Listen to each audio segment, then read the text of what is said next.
Ya. Assalamualaikum warahmatullahi wabarakatuh. Saya Fitratullah dari SMP Negeri 2, calon guru penggerak angkatan 5. Saat ini saya akan mewawancarai Ibu Kepala Sekolah SMP Negeri 2 terkait pengambilan keputusan dilema etika atau bujukan moral.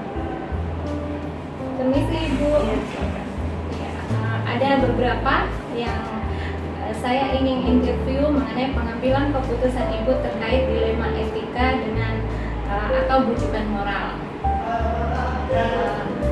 Selama ini, bagaimana Anda dapat mengidentifikasi kasus-kasus yang merupakan dilema etika atau bujukan moral?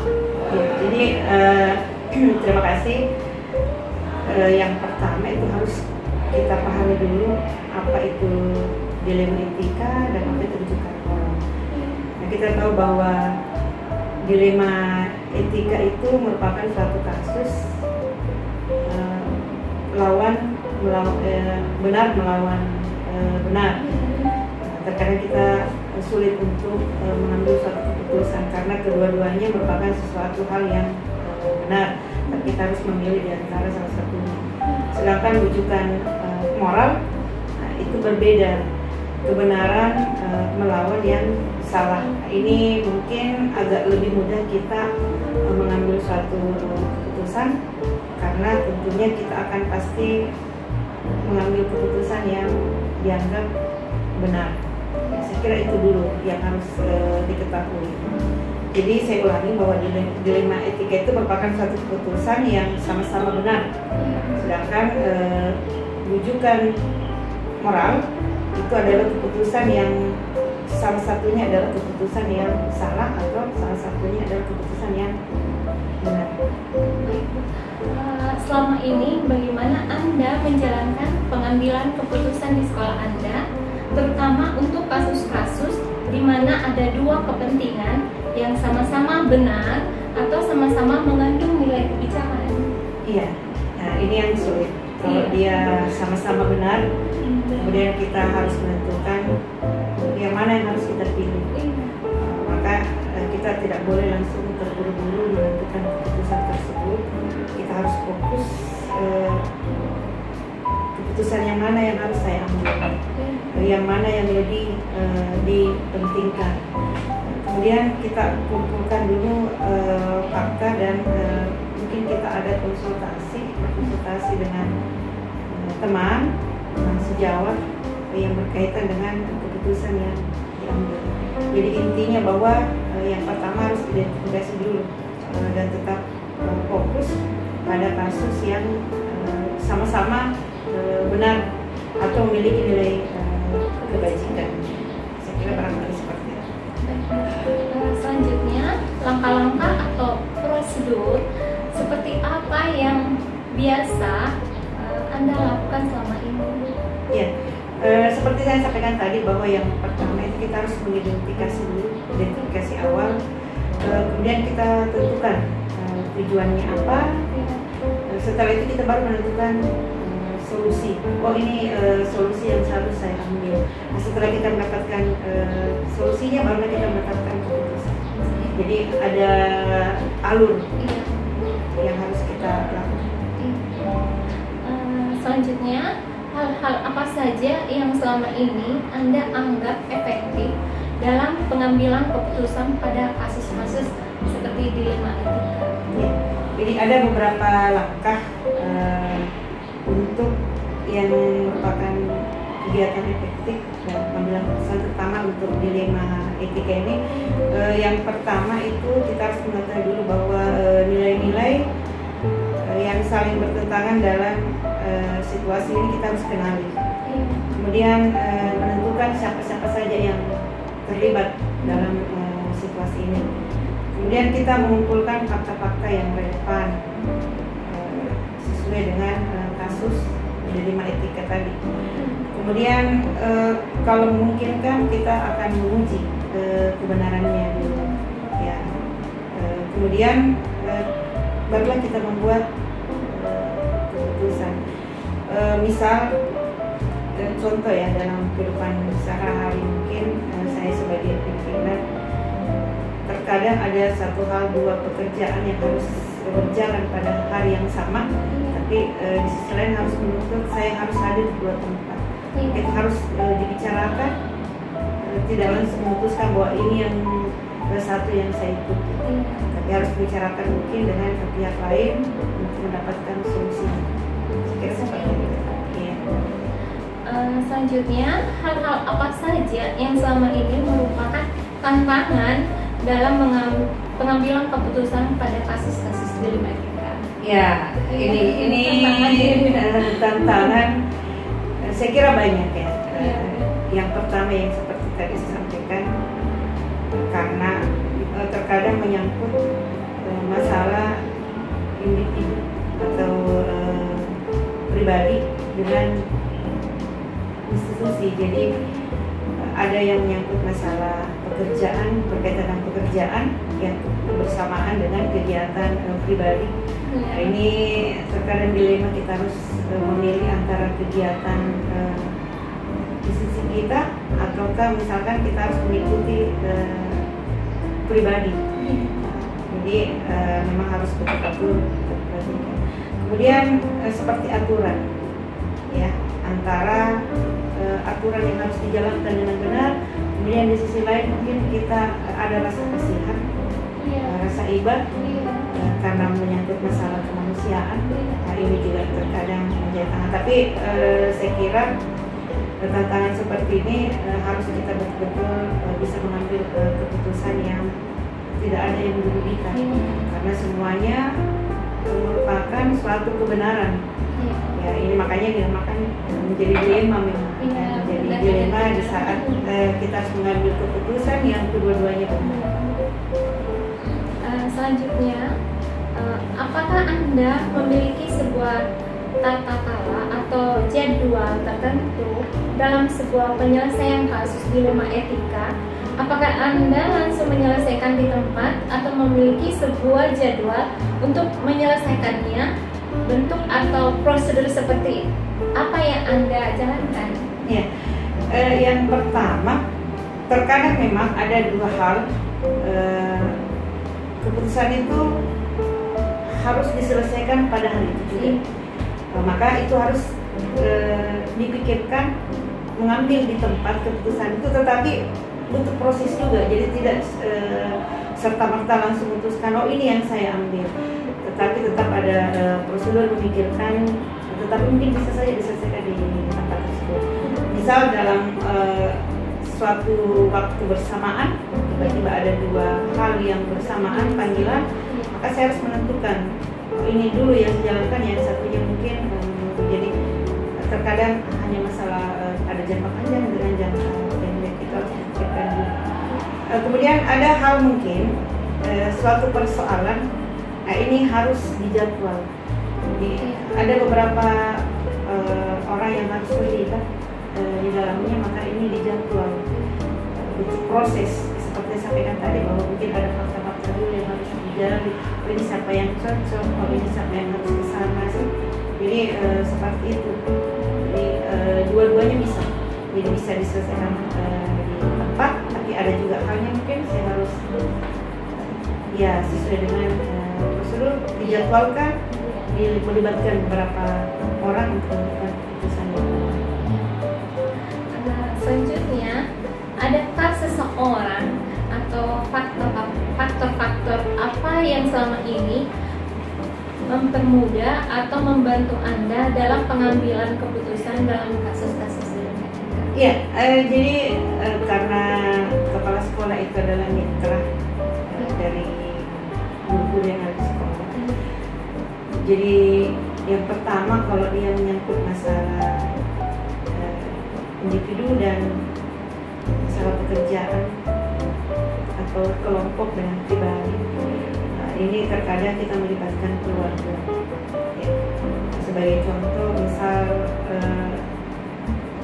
saya punya tugas harus menghadiri rapat, tidak boleh diwakili oleh siapapun. Kemudian di sisi lain mungkin anak saya bertepatan pada saat wisuda, maka ini harus membicarakan dengan pihak keluarga supaya keduanya boleh berjalan sesudah waktu. Kemudian terkadang juga kalau di sekolah ada persoalan yang menyangkut masalah sekolah, maka melibatkan guru, melibatkan insan kesiswaan, melibatkan rekan-rekan yang lain untuk mengambil keputusan.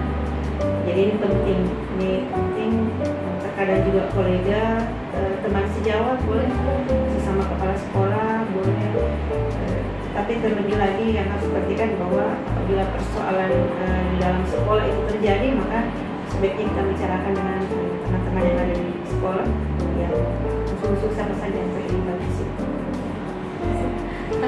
Yang terakhir ya Bu ya, dari semua hal yang telah disampaikan, pembelajaran apa yang dapat Anda petik dari pengalaman Anda pengambilan keputusan terkait dilema? Ya, jadi dilema etika, ya seperti saya katakan tadi bahwa ini merupakan kasus kebenaran melawan kebenaran. Jadi situasi yang terjadi ketika seorang harus memilih antara dua pilihan, di mana kedua pilihan secara moral benar tetapi bertentangan, ya kan? Saya sebagai kepemimpinan di sekolah dan sebagai seorang pendidik menghadapi kasus dilema etika, dalam pengambilan keputusan itu harus memahami dulu dengan baik, kemudian memahami langkah-langkah apa yang harus diperhatikan dalam mengambil keputusan yang tepat. Meskipun kita tahu bahwa dilema etika itu merupakan sebuah keputusan yang terkadang sulit diambil, tetapi bukan hal yang tidak mungkin juga bahwa kita harus mengambil keputusan meskipun mungkin ada hal-hal yang bertentangan. Dan mungkin seperti itu. Makasih Ibu untuk kesempatan hari ini. Iya. Itulah tadi wawancara saya dengan Ibu Kepala Sekolah SMP Negeri 2, Ibu Rosmawati, SPD MPD. Terima kasih. Assalamualaikum warahmatullahi wabarakatuh. Assalamualaikum warahmatullahi wabarakatuh. Saya Fitratullah dari SMP Negeri 2 Maros, calon guru penggerak angkatan 5. Pada saat ini saya akan menginterview Kepala Sekolah SMP Negeri 17 Marusu terkait dengan pengambilan keputusan terkait kasus dilema etika atau rujukan moral. Selamat pagi Pak. Pagi Bu Fitra. Terima kasih atas kesempatan yang diberikan. Ada beberapa hal yang saya ingin tanyakan terkait Bapak dalam mengambil keputusan. Hal yang pertama, selama ini bagaimana Anda dapat mengidentifikasi kasus-kasus yang merupakan dilema etika atau rujukan moral? Ya, jadi terima kasih Bu Fitra atas pertanyaannya. Jadi bagaimana saya mengidentifikasi kasus-kasus yang muncul di sekolah secara umum, baik itu dilema etika ataupun rujukan moral. Tentunya kami melakukan rapat berkala di sekolah. Dalam rapat berkala itu tentunya akan muncul persoalan-persoalan yang ada di lingkungan sekolah, yang terkadang yang baik dari guru-guru maupun dari siswa itu sendiri. Kemudian secara lain adalah tentunya kami punya tim di sekolah yang terus memantau perkembangan di sekolah, baik itu terkait dengan kasus kesiswaan maupun kasus-kasus yang lain yang berada di sekolah. Jadi poinnya adalah di dalam rapat, dan kami juga menugaskan beberapa tim di sekolah untuk melihat sesuatu yang makasih Pak. Untuk pertanyaan selanjutnya ya, selama ini bagaimana Anda menjalankan pengambilan keputusan di sekolah Anda, terutama untuk kasus-kasus di mana ada dua kepentingan yang sama, benar atau sama-sama mengandung nilai kebajikan? Ya, ini memang menjadi dilema ya, namanya saja dilema etika, bahwa terkadang kita mendapatkan kasus yang dua-duanya sebenarnya kalau kita melihat dua-duanya benar. Tentunya kami berorientasi kepada win-win solution, bagaimana keduanya kita akomodasi, tetapi tentunya tetap kita harus memilih, tetapi kita harus dua-duanya mengakomodasi dan apalagi meminimalkan saja, kita mau meminimalkan saja yang mana yang kita mau meminimalkan kekurangannya. Selanjutnya, langkah-langkah atau prosedur seperti apa yang biasa Anda lakukan selama ini? Kalau terkait dengan prosedur, artinya ketika ada hal tersebut, tentunya kita akan ini kan tergantung kasusnya. Misalnya kalau kasusnya adalah dua orang yang berbeda atau satu orang, kalau dua orang berbeda tentunya kedua belah pihak itu kita mendengarkan apa harapan, apa hal-hal yang menjadi pendapatnya, kemudian yang sebenarnya kita pendapat seperti itu.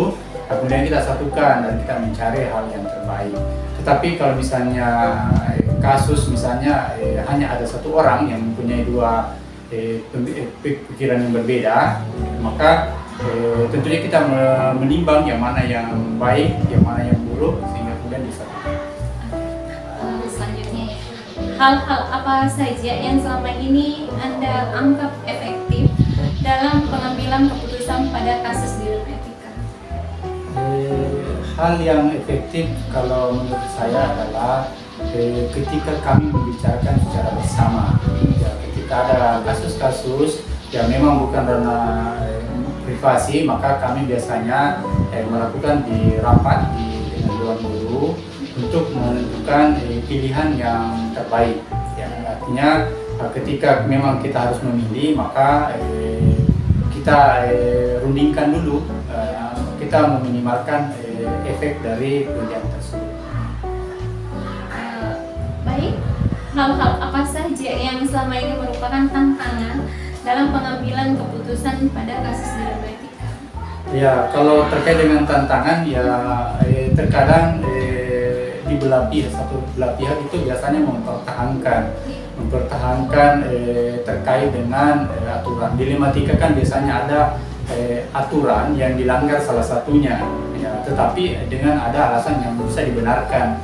Mungkin misalnya satu misalnya contohnya, misalnya ada seorang siswa dalam rapat kenaikan kelas, ada anak-anak yang memang dalam satu sisi memang anak-anak ini adalah anak yang berprestasi, tapi di satu sisi mungkin ada sesuatu kekurangan misalnya di kemampuan tertentu, atau mungkin sikap yang mungkin tidak terlalu bagus.